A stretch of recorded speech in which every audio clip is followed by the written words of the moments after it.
कहानीकार सुधांशु राय, जो कि हॉरर, डिटेक्टिव और साई-फाई कहानियों के लिए जाने जाते हैं, उनकी अगली फिल्म बैदा का ट्रेलर आ चुका है, जो ऑलरेडी यूट्यूब पर ट्रेंड हो रहा है।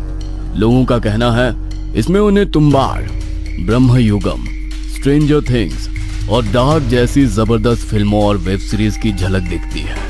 आइए हम भी कुछ झलके देखते हैं। अगर उसने एक अलग डायमेंशन यानी कि एक नई दुनिया बनाई है तो उसमें इलेक्ट्रोमैग्नेटिक फील्ड्स भी क्रिएट किए होंगे।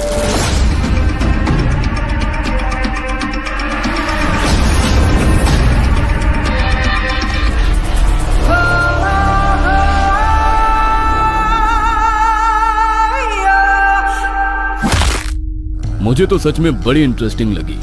आप लोग भी नीचे दिए गए लिंक पर क्लिक करें और जाकर देखें, लाइक करें, कमेंट करें और शेयर करें। याद रहे, बैदा एक साई-फाई सुपरनैचुरल थ्रिलर है, तो सिनेमा घरों में 21 मार्च को दस्तक दे रही है। अब जल्दी से जाइए और ट्रेलर पर कमेंट करके बताइए आपको कैसी लगी। हमने भी कमेंट किया है। तंत्र विद्या, जो सुनने में तो एक छोटा सा शब्द लगता है, लेकिन इस शब्द के भीतर कितने गहरे रहस्य छिपे हैं, इसका एक आम इंसान अंदाजा भी नहीं लगा सकता। काला जादू, टोना टोटका, सब इसका हिस्सा है। परंतु तंत्र विद्या अपने आप में इतना गहरा समुद्र है, जिसकी गहराई कभी कोई नाप नहीं सकता। इसकी गहराई इतनी खतरनाक है कि जिसने इसके संदर्भ में पूर्ण रूप से, या यूं कहें इसका कुछ अंश मात्र भी जान लिया हो, तो इंसान कभी संभव ना होने वाली चीज, या यूं कहें जिस चीज की कल्पना भी कोई नहीं कर सकता, वो भी इसके माध्यम से संभव किया जा सकता है। लेकिन सुनने में ये जितना सरल दिखता है, इसकी गहराई को समझना उतना ही विचित्र है। मोहिनी, एक 23 वर्षीय लड़की, बेहद खूबसूरत, लंबे काले घने बाल, जो एक बार उसे देख ले तो उसकी खूबसूरती का कायल हो जाए, लेकिन जब कोई उसका पूर्ण रूप देख ले तो उसे दुत्कार दे। भगवान ने मोहिनी को इतना सुंदर रूप तो दिया था, लेकिन शरीर से वो विकलांग थी। बचपन में हुए एक एक्सीडेंट ने उसे शरीर से अपाहिज बना दिया। वो बचपन में अपनी उम्र के बच्चों को खेलते, भागते, दौड़ते देखती तो उसका मन अंदर ही अंदर की चोट उठता। उसकी जिंदगी अब उसकी व्हीलचेयर पर सिमट कर रह चुकी थी। वो सबको दौड़ते देखती तो अपने व्हीलचेयर को घर की तरफ मोड़कर घर के आंगन में पहुंचते ही अपना चेहरा छिपाए आंसुओं से अपना दर्द बयान करने लगती। अंदर ही अंदर वो इतनी ज्यादा घोटती कि अब तो किसी से बात करना भी उसे अच्छा नहीं लगता था। उसकी एक छोटी बहन वैशाली भी थी, जो उसे एक छोटी नहीं बल्कि एक बड़ी बहन की तरह प्यार करती थी। वो मोहिनी को उदास देखती तो हमेशा उसकी उदासी दूर करने के नए नए तरीके खोजती। मम्मी, दीदी कहाँ है? मैं कब से उन्हें ढूंढ रही हूँ। बेटा, मोहिनी अपने रूम में है। फिर से उसने आज खाना नहीं खाया। मैंने बहुत कोशिश की, लेकिन वो खुद को कमरे में बंद किए हुए है, किसी को अंदर नहीं आने दे रही। कुछ खाया भी नहीं उसने। आप चिंता मत करो मम्मा, मैं दीदी को खाना खिला दूंगी। आप मुझे खाना दे दो। कहने को वैशाली की उम्र कम थी, लेकिन इतनी कम उम्र में भी वो बहुत समझदार हो चुकी थी। अपनी बहन की उदासी वो एक पल भी देख नहीं पाती थी। मोहिनी अक्सर जब भी उदास होकर बिना खाए पिए खुद को जब अपने कमरे में बंद कर लेती थी, तो वैशाली ही उसे बहला फुसलाकर अपने हाथों से खाना खिलाती थी। शायद बचपन से ही वैशाली ने खुद से ज्यादा अपनी बहन का ख्याल रखा और खुद से बढ़कर ही उसे प्यार किया। समय बीता और दोनों बहनें जवान हुईं, लेकिन दोनों की जिंदगी बहुत अलग थी, जिसका असर कहीं ना कहीं अब मोहिनी के दिमाग पर होने लगा। धीरे धीरे अपनी बहन की चिंता और प्यार उसे कांटे की तरह चुभने लगा। अरे दीदी, आप दाई माँ के कमरे में क्या कर रही हो? मैं कब से आपको ढूंढ रही हूँ। पहले आंगन में ढूंढा, फिर आपके कमरे में, और देखो आप मिली भी तो कहाँ पर मिली। क्यों, मैं अपने कमरे या आंगन के अलावा कहीं नहीं जा सकती हूँ क्या? कोई पाबंदी है मुझ पर? अरे नहीं दीदी, मेरे कहने का वो मतलब नहीं था। अच्छा ये सब छोड़िए, ये देखिए मेरा रिजल्ट। आपकी छोटी बहन ने कॉलेज में टॉप किया है। अच्छा, ये तो बहुत अच्छी बात है। थोड़ी थकान सी हो रही है, मुझे अपने रूम में जाना है। अच्छा ठीक है, चलिए मैं आपको आपके रूम में छोड़ आती हूँ। क्यों छोड़ोगे तुम मुझे मेरे रूम तक? पैरों से अपाहिज हूँ लेकिन हाथ काम करते हैं मेरे। खुद अपनी व्हीलचेयर चलाकर अपने रूम तक जा सकती हूँ मैं। नहीं दीदी, मेरे कहने का वो मतलब नहीं था, आप गलत समझ रही हैं। मोहिनी ने वैशाली की बात का कोई जवाब नहीं दिया और हाथों से व्हीलचेयर के पहिए घुमाती हुई गुस्से में अपने कमरे में चली गई और दरवाजे को गुस्से में पटकते हुए बंद कर दिया। वो कमरे में लगे ड्रेसिंग टेबल के सामने जाकर बैठ गई और खुद को आईने में देखते हुए रोने लगी। ये सब दिखाकर आखिर क्या जताना चाह रही है वो? कि मैं कभी कॉलेज नहीं जा पाई, मैं भी आज अपनी जिंदगी में सब कुछ हासिल कर रही होती। अगर उस एक्सीडेंट में अपाहिज ना हुई होती तो मैं भी वो जिंदगी जी रही होती जो आज वैशाली जी रही है। लेकिन मैं ये जिंदगी अब और नहीं जी सकती। या तो अब मैं इस जिंदगी को खत्म करूंगी या किसी भी तरह वो सब कुछ हासिल करूंगी जो उसके पास है, चाहे उसके लिए अब मुझे कुछ भी करना पड़े। मोहिनी ने गुस्से में आईने में देखा और ड्रेसिंग टेबल पर रखे सारे सामान को इधर उधर फेंकने लगी। गुस्से में अक्सर वो खुद पर काबू खो बैठती थी और वैशाली को ही उसे शांत कराना पड़ता था। सामान की टूटने की आवाज सुनकर वैशाली दौड़ती हुई मोहिनी के कमरे में आई और उसे शांत करने के लिए उसने उसे अपने सीने से लगा लिया। सब ठीक है ना दीदी? क्या हो गया? कुछ नहीं हुआ, छोड़ो मुझे, छोटी बच्ची नहीं हूँ मैं। जाओ यहाँ से और मुझसे बिना पूछे दोबारा मेरे कमरे में मत आना। लेकिन दीदी मैं तो... जाओ यहाँ से, मुझे कुछ समय अकेले रहना है। अब ठीक है दीदी। वैशाली मोहिनी के कमरे से बाहर निकली और उसने दरवाजे को हल्का बंद कर दिया। लेकिन उसके वहां से जाते ही मोहिनी के चेहरे पर एक अजीब सी मुस्कुराहट छा गई। उसने अपनी मुट्ठी खोली तो उसमें टूटे हुए 2-3 बाल थे। जब वैशाली ने उसे गले से लगाया था तब उसी मौके का फायदा उठाकर मोहिनी ने उसके कुर्ते पर गिरे उसके बाल के कुछ टूटे हुए बालों को ले लिया। मुझे जो चाहिए था आखिरकार मिल ही गया। अब सब ठीक हो जाएगा, सब ठीक हो जाएगा मोहिनी। अब तुझे ज्यादा समय तक ये अपाहिज की जिंदगी नहीं जीनी पड़ेगी, नहीं जीनी पड़ेगी ये जिंदगी। कुछ देर बाद सबने खाना खाया और 1 घंटे बाद मोहिनी की माँ उसके कमरे में उसे दवाई देने के लिए आई। आज वैशाली से गुस्सा हो गई तू, इसीलिए आज मैं तुझे दवाई खिलाने आई हूँ। क्यों छोटी बहन पर गुस्सा करती है? ये ले, दवाई ले और आराम से सो जा। उसकी माँ ने उसे दवाई दी और वहां से चली गई। लेकिन मोहिनी ने दवाई नहीं खाई। उसने दवाई को मुंह से निकाला और जमीन पर फेंक दिया। रात के लगभग 1:30 बजे का समय था। घर में सब लोग गहरी नींद में सो चुके थे। मोहिनी के बिस्तर के बगल में उसकी व्हीलचेयर रखी थी। उसने जैसे तैसे अपने हाथों का सहारा लिया और व्हीलचेयर पर बैठने लगी। बड़ी जद्दोजहद करके वो अपनी व्हीलचेयर पर बैठ पाई और अपनी अलमारी की तरफ गई। उसने अलमारी खोली तो कपड़ों के नीचे एक किताब रखी थी। उसने उस किताब को निकाला और व्हीलचेयर घुमाकर अपने बिस्तर की तरफ आ गई। बस कुछ रातें हैं तुम्हारे पास वैशाली, उसके बाद मैं सब खत्म कर दूंगी। उसने उस किताब का एक पन्ना खोला और वैशाली के सर से उसने जो बाल निकाले थे उस किताब के एक पन्ने के बीच रख दिए। अगले दिन वैशाली कॉलेज से घर आई तो मोहिनी बड़ी ही खुश हॉल में टीवी देख रही थी। अरे वाह दीदी, आज तो आप बहुत ही खुश लग रही हो। तो क्या ना रहूं मैं खुश?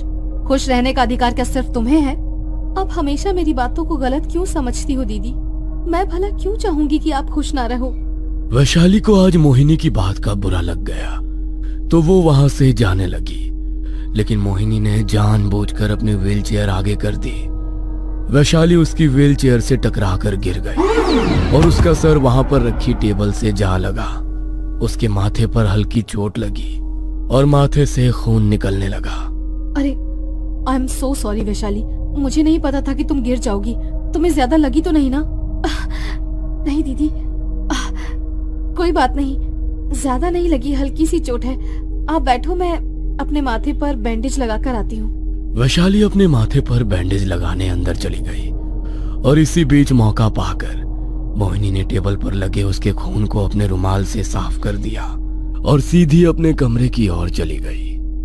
उसने वैशाली के खून से सने उस रुमाल को अपने ड्रॉअर में रख दिया और रात होने का इंतजार करने लगी। रात को सबने खाना खाया। वैशाली उसे उसके कमरे में छोड़कर गई। मोहिनी आज बार बार घड़ी की तरफ ही देख रही थी।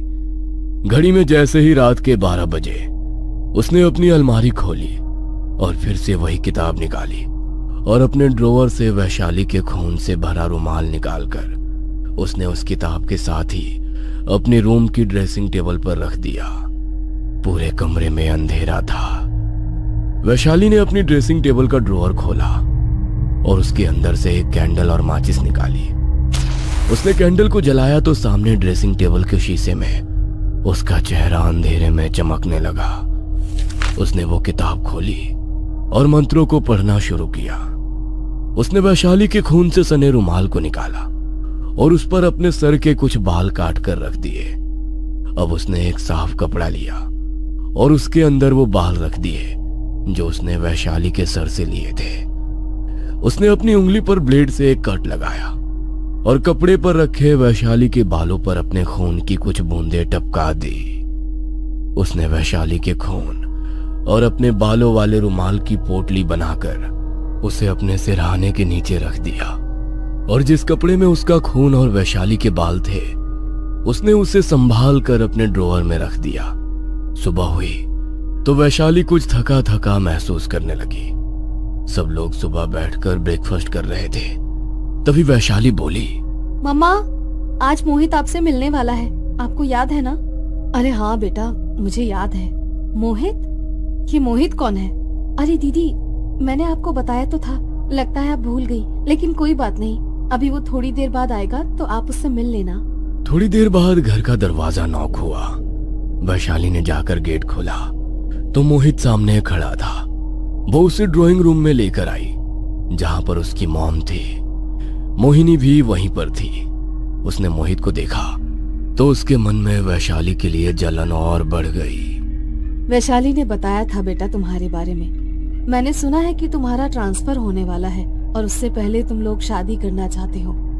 हाँ आंटी, मम्मी पापा से भी मैंने इस बारे में बात की है, उनका भी यही कहना है। लेकिन अगर आपको इतनी जल्दी शादी नहीं करनी है तो कोई बात नहीं, मैं इंतजार कर लूंगा। अरे नहीं बेटा, जब तुम दोनों को ऐतराज नहीं तो मुझे कैसा ऐतराज होगा। पंडित जी से बात करके हम शादी का मुहूर्त निकलवा लेंगे। इसकी शादी के लिए यहाँ पर मुहूर्त निकलवाने की बात की जा रही है, लेकिन मेरे बारे में किसी ने नहीं सोचा। पर मैं भी तो इतनी आसानी से तो सब कुछ नहीं होने दूंगी। अगर कोई चीज मुझे नहीं मिल सकती तो मैं उसे वैशाली को भी नहीं मिलने दूंगी। शादी की बात पक्की हो गई थी। बस अब पंडित जी से शादी का मुहूर्त तय करवाना था। आज रात मोहिनी के मन में वैशाली के लिए एक अजीब सी जलन थी। वो अपने कमरे में गई और उसने अपने ड्रॉअर में रखी उस पोटली को उठाया जिसमें उसका खून और वैशाली के बाल थे। वो बहाने से वैशाली के कमरे में गई। अरे दीदी आप, मैं अभी आपके पास ही आने वाली थी। आज मन था कि आपके साथ ही सो जाऊं। मोहित के बारे में बहुत सी बातें करनी थी मुझे आपसे। बातें तो मुझे भी करनी थी, इसीलिए मैं ही यहाँ पर आ गई। लेकिन मुझे आज तुम्हारे हाथ की चाय पीने का मन कर रहा है। मेरे लिए अदरक इलायची वाली चाय बनाकर ले आओगी क्या? क्यों नहीं दीदी, आप बैठिए, मैं अभी लेकर आती हूँ। वैशाली मोहिनी के लिए चाय बनाने गई। तभी उसने मौका पाकर उसके पलंग के गद्दे के नीचे उस पोटली को रख दिया। थोड़ी देर बाद वैशाली चाय बनाकर लाई। दोनों ने कुछ देर बात की। अच्छा, अब बहुत बातें हो गई, अब मुझे बहुत नींद आ रही है। तुम मुझे मेरे कमरे में छोड़कर आ जाओ। अरे दीदी, वहाँ जाने की क्या जरूरत है? आप आज मेरे साथ ही सो जाइए ना। नहीं नहीं, मुझे अपने बिस्तर के अलावा कहीं नींद नहीं आती। और थोड़ी सर्दी लगी है तो तुम्हें भी जुकाम ना हो जाए तो अलग सोना ही बेहतर है। ठीक है दीदी। वैशाली मोहिनी को उसके कमरे में छोड़ आई और उसने उसे बिस्तर पर लिटा दिया। वो वहां से वापस अपने कमरे में चली गई और उसके जाते ही मोहिनी ने अपने सिरहाने के नीचे से उस रुमाल की पोटली को निकाला जिसमें वैशाली का खून और मोहिनी के सर के कटे हुए बाल थे। उसने उसे अपने हाथ में पकड़ा और टेबल के ड्रॉअर से तंत्र की किताब निकाली और उसने किताब में लिखे मंत्रों को पढ़ना शुरू कर दिया। उसने जैसे ही मंत्रों को 111 बार पढ़ा, उसका शरीर बुरी तरह कांपने लगा। और वैशाली का शरीर भी बुरी तरह तड़पने लगा। ऐसा लगा मानो वहां बहुत तेज भूकंप आ गया हो। दोनों के बिस्तर तेजी से हिलने लगे। उसका शरीर इतनी बुरी तरह तड़प रहा था जैसे तो शरीर से आत्मा निकल रही हो। कुछ देर तक उन दोनों का शरीर बहुत बुरी तरह तड़पा, लेकिन कुछ देर बाद सब कुछ बिल्कुल शांत हो गया। ये मेरे शरीर को क्या हो गया? मैं मोहिनी दीदी के कमरे में क्या कर रही हूँ? मैं उठ क्यों नहीं पा रही? और मेरे हाथ में ये क्या है? ये तो मोहिनी दीदी का रुमाल है, लेकिन इसके अंदर ये खून और कटे हुए बाल। इससे पहले कि वैशाली को कुछ भी समझ आए और वो चिल्लाना शुरू कर दे, मुझे उसे खत्म करना पड़ेगा। आज से मेरी आत्मा तुम्हारे शरीर में वास करेगी और जीवन के जो सुख तुम भोगने वाली थी अब वो मेरे होंगे। मोहिनी ने तंत्र विद्या से अपनी बहन की आत्मा से अपनी आत्मा की अदला बदली कर ली। उसकी बहन की आत्मा अब उसके अपाहिज शरीर में थी। वो उठी और अपने कमरे की तरफ गई। उसने कमरे का दरवाजा खोला और अंदर गई। ये सब क्या हो रहा है? मेरे सामने मेरा शरीर कैसे चलकर आ सकता है? कहीं मैं कोई बुरा सपना तो नहीं देख रही? नहीं मेरी प्यारी बहन, तुम कोई बुरा सपना नहीं देख रही। अगर तुम्हारी कोई आखिरी इच्छा है तो बता दो, क्योंकि अब तुम मरने वाली हो। क्या? ये सब क्या हो रहा है? मैंने तुमसे तुम्हारी आखिरी इच्छा पूछी थी, लेकिन तुमने नहीं बताई, तो कोई बात नहीं। आखिरी इच्छा पूरी किए बिना ही तुम्हें अलविदा। मोहिनी ने पहले से ही अपने कमरे में एक खुली वायर छोड़ी थी। उसने अपने शरीर को करंट दिया और कुछ ही देर में उसका शरीर एक मुर्दा शरीर बन गया। सबको लगेगा कि मोहिनी तो चल बसी। कभी कोई समझ नहीं पाएगा कि मोहिनी तो जिंदा है और जो मर गई है वो वैशाली है। ये आत्मा और आत्मा का खेल खेलने में बहुत मजा आएगा। उसने अपने मृत शरीर के हाथ से वो रुमाल की पोटली ली और वैशाली के कमरे में चली गई। वैशाली के कमरे में जाकर आज उसी के रूप में वो आराम से सो गई। सुबह जब उसकी मां मोहिनी के कमरे में उसे उठाने गई तो उसकी चीख निकल गई। मोहिनी के चल बसने की खबर ने उन्हें बुरी तरह झकझोर कर रख दिया। मोहिनी के शरीर का अंतिम संस्कार किया गया। पंडित जी ने उसकी अस्थियों को उन्हें दे दिया। आप इन अस्थियों को मुझे दे दो माँ, मैं गंगा जी जाकर इन्हें खुद प्रवाहित करके आऊंगी। वैशाली ने मोहिनी की अस्थियों को अपनी माँ से ले लिया, लेकिन उसने उन्हें गंगा जी में प्रवाहित नहीं किया, बल्कि वैशाली के कमरे की अलमारी के पीछे संभाल कर रख दिया। तेरी अस्थियों को प्रवाहित कर दिया तो तुझे मुक्ति मिल जाएगी, लेकिन मैं तो तुझे अपनी कैद में रखना चाहती हूँ। तेरी मुक्ति मैं कभी नहीं होने दूंगी, मेरी प्यारी बहन वैशाली। सबको लगता है कि मोहिनी चल बसी है, लेकिन वैशाली के शरीर में रहकर मोहिनी अपनी हर इच्छा पूरी कर रही थी। और आज तो उसकी सबसे बड़ी इच्छा पूरी होने वाली थी। वो थी उसकी शादी की इच्छा।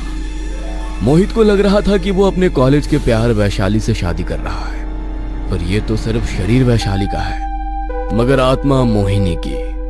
उन दोनों की शादी हुई और शादी को कुछ समय बीता। पता नहीं वैशाली, लेकिन जब से हमारी शादी हुई है तब से तुम बहुत बदली बदली सी लग रही हो। तुम्हारा बात करने का तरीका, तुम्हारा बिहेवियर बिल्कुल तुम्हारी बहन की तरह हो गया है। बहन का मतलब मोहिनी दीदी की तरह?